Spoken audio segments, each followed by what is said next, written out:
Alright guys, Fuller coming to you with another video. I hope y'all are doing well. I hope everything is going okay for you guys. So I'm just going to cut straight into it. You know, this video may offend a lot of people, but you know, this is just what it is. This is just what I stand on. And if you don't stand on it, that's okay. It doesn't mean you're a bad person. It doesn't mean that you are a person who you know, is my enemy, or just a person in general who's not of high value. But there was a, you know, I was on a bingo paddle, and you know, an individual said that, you know, you don't like carbonation, you wish death upon carbonation, and you know, that will come back on you. That's what was said to me. But it's actually the contrary, because of the simple fact that I come from something we call enjoining the good and forbidding the evil. And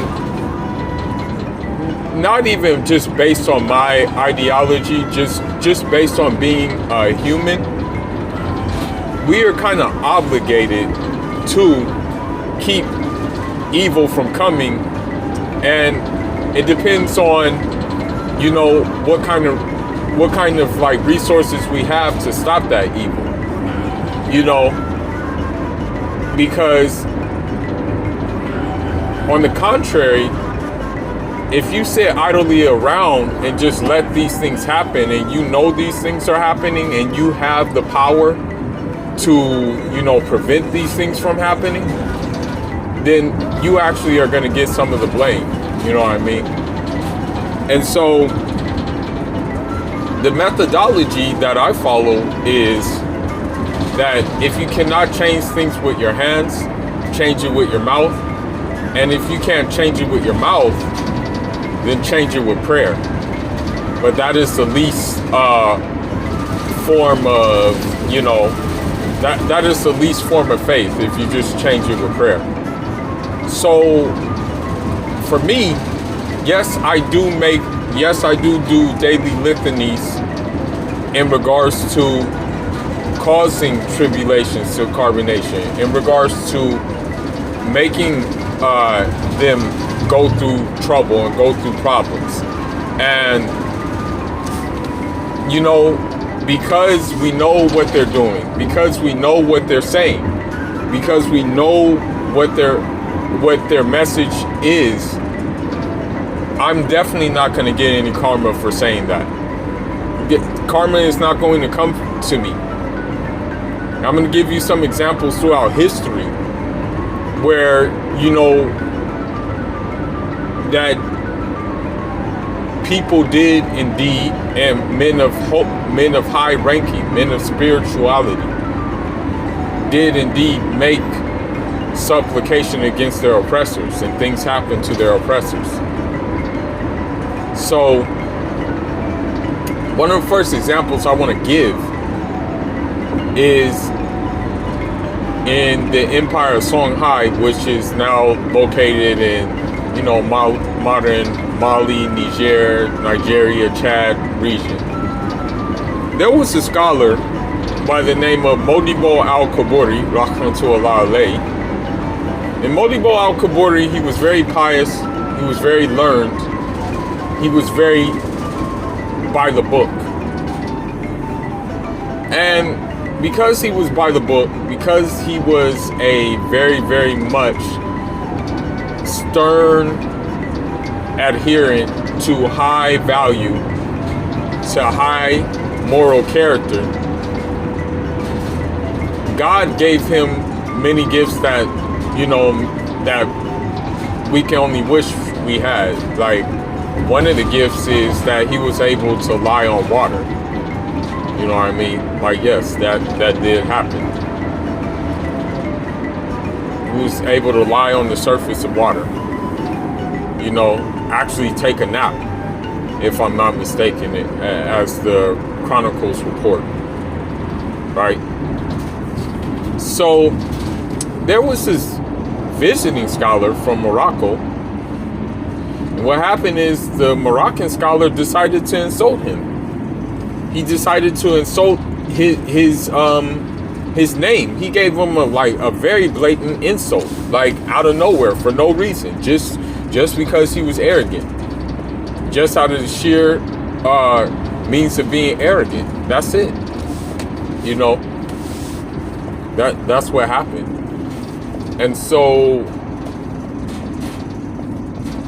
because of that scholar, that visiting scholar, now I don't think Modibo al-Kaburi, rahmatullah alayh, I don't think he made supplications against him though.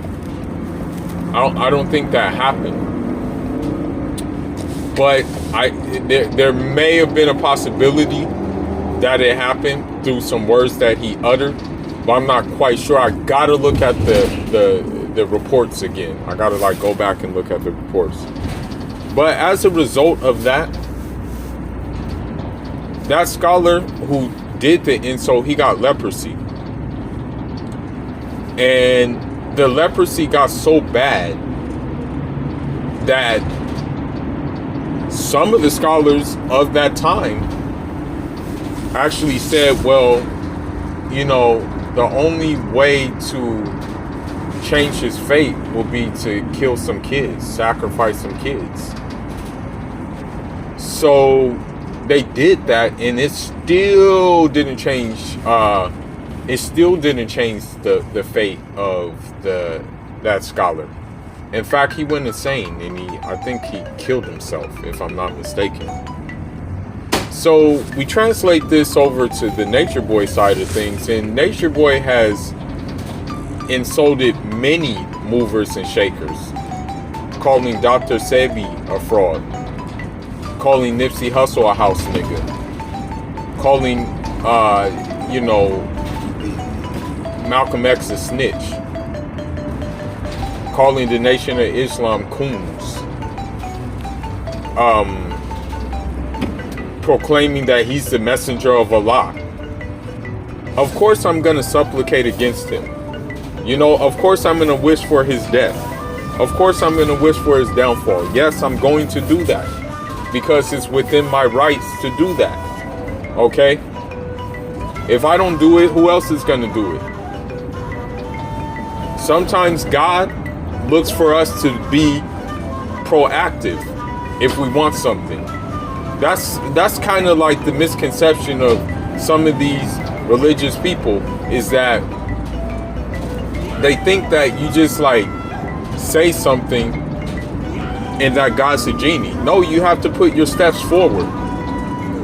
And so with the limited ability I have, because with the life I lead here, I don't have really no time to go on a mission, and really do something. I really don't have time to go bust out a mission. So I have to do what I can do. And what I can do is supplicate. Because if you look at, and I've said this in many videos, if you look at the reality of people getting sick there, of people hanging on for dear life there, of babies dying there, of the epidemic of single mother parenthood being presented over there, then it's your obligation to say something against it. It's your obligation to supplicate against him, whatever spiritual system you use. And I'm not saying that it's a result of my litanies. I'm not saying that, but from what I understand, that nigga's face is all swollen now. And I'm not saying it's anything that I did, but just bear in mind that I'm going to do that. It's within my rights to do that. It's in my, especially when one of the members was on a panel and they straight out said to someone, that I can't, the person said I can't leave my son behind, and then he goes, truths rape his ass, goes on to say, you don't have a son, but that's a different, that you're not ready for that conversation. So of course I'm within my right that I want death and misfortune to these people. I'm completely within my right. Now, if how should I put it? If they were doing something righteous and I just did it, then of course that would be stupid for me to have like those kind of like ill will towards them. Yeah, then of course that would be dumb. That would be very dumb. You know, so I don't have that. I wouldn't have that. Well, what they're doing is not that. That's the whole problem. That's the whole issue. That's where the issue started. You know. So this is why I do what I do, and I will continue to do what I do.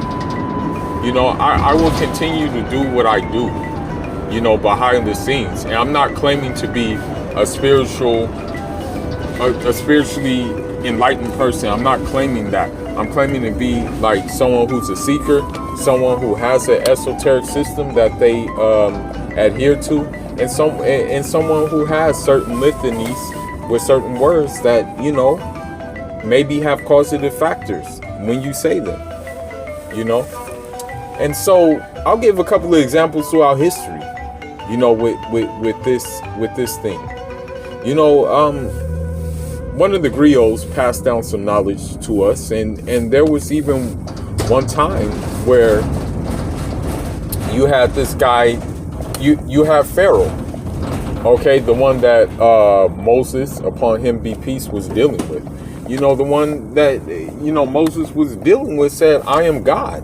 You know, he's like, I'm your God. He didn't just say, I am God. He said, I am your God. And so, you know, with supplication, Moses, upon him be peace, he prayed against him. And then what happened? He was, you know, drowned away. And God gave him many chances to, you know, think about what he was doing. Think about like the words he was uttering and things like that. But he never withered. He never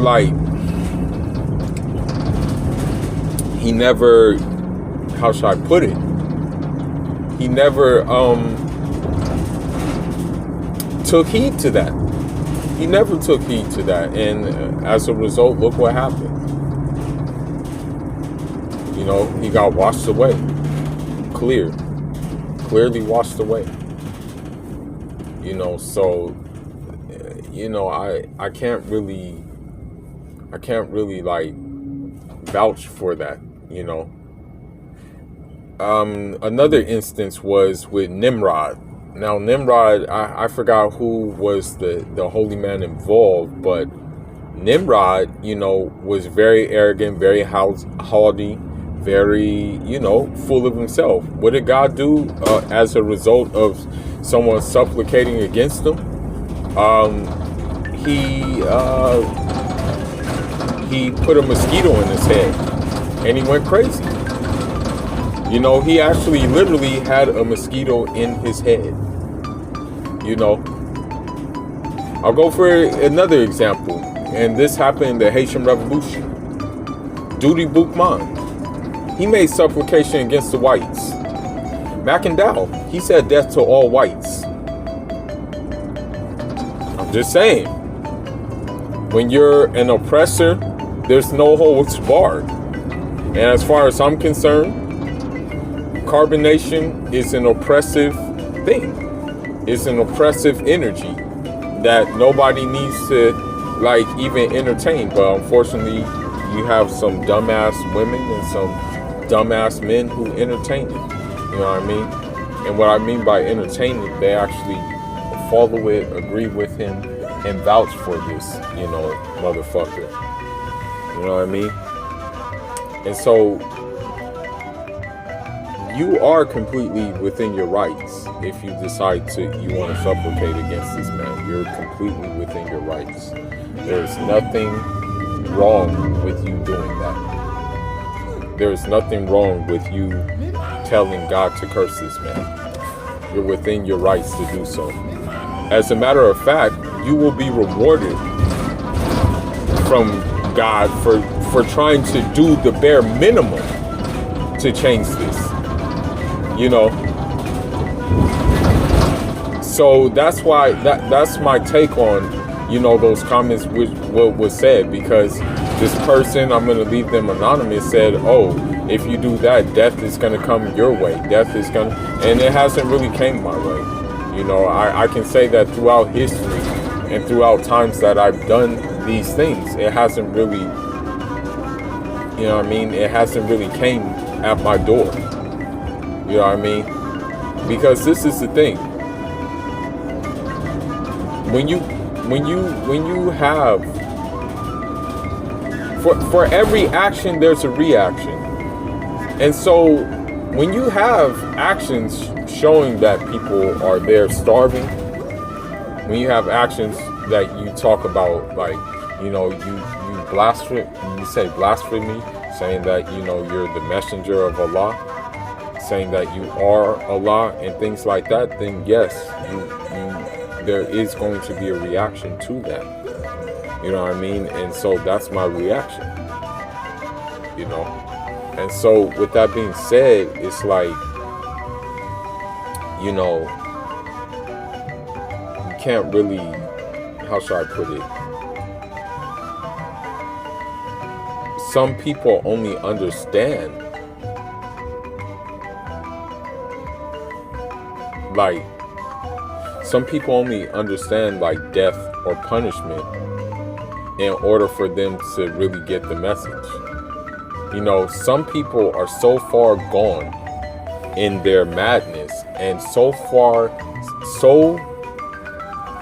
self-absorbed in themselves that the only way that they are going to really get it is if God decides to take them off this earth, or if they have something that just alters their life completely in such a way where maybe they, for example, maybe they lose their speech, or maybe they lose something that's vital to their body. You know what I mean?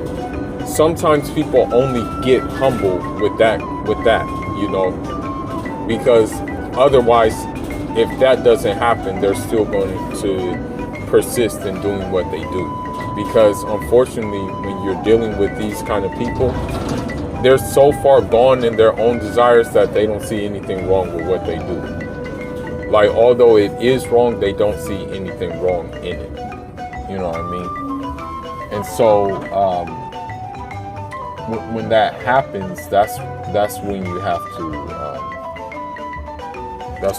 to do what you can do with the little means you have. I mean, that's the only way you can really get it across. You know what I mean? And so, yeah, you know, I'll give a couple of more examples of, you know, throughout history that it is okay to supplicate and wish bad upon someone who's doing bad. So, you know, when the British colonized Nigeria, you had a cadre of men who were very upright, stand-up guys, and rather than stay under the how should I put it? Rather than stay under colonial rule, they decided that they were going to migrate to Sudan. Now, unfortunately, the British reached Sudan as well. But a couple of things happened. When those guys left, one of the guys who was leading the campaign, or the exodus, I should say, to go to Sudan, you know, he was being chased by a British steamship. So what happened is he pointed at that steamship and it exploded.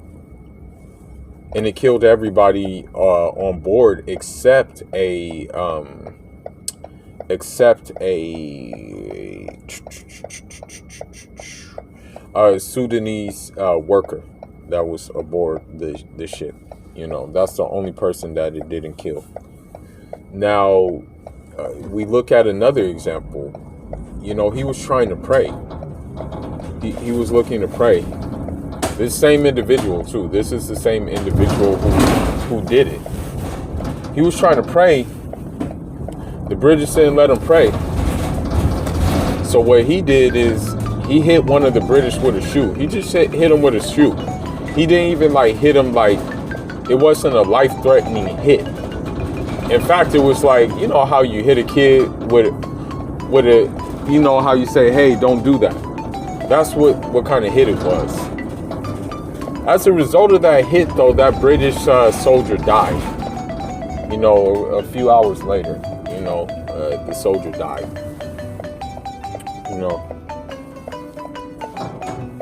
So, you know, when you're causing all of these things, when you're causing single motherhood, when you're causing like STDs being spread, when you're causing like people to disown their family, when you're causing people to abandon their children, when you're causing, let's just say, you know, all kinds of bad ordeals with health, when you're causing these things and you're knowingly causing these things and you don't see any problem in you causing these things, then you are liable to get these spiritual guided missiles that I have, and that, you know, we do wish death upon people who are like that.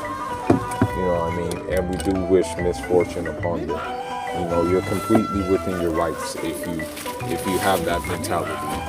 You're completely within your rights. And I you know, this was on my chest, and I just was like, you know what, man, let me do a video on this since it's on my chest and I need to get it off my chest. Because this person, and I'm going to end with this. This person was under the impression that, you know, you're summoning evil spirits when you do things like that. And no, you're not summoning evil spirits, because the thing is God is righteous, you know, and God is just. So if you're calling for righteousness and justice, there's nothing evil about that. You know, there's nothing evil about calling for justice. You know what I mean? If you were just doing it just because you disliked someone and that person was doing good and that person was doing right, then I can understand that, you know. But since that person is doing wrong, no way Jose. You know what I mean? There's no filters. Everything is a joke that's sanctioned in my way, you know, to end that guy that I have means access to. But anyhow, man, leave your thoughts, leave your comments on this video, and I'm going to be at you with another one very soon. Fula signing out. Enjoy.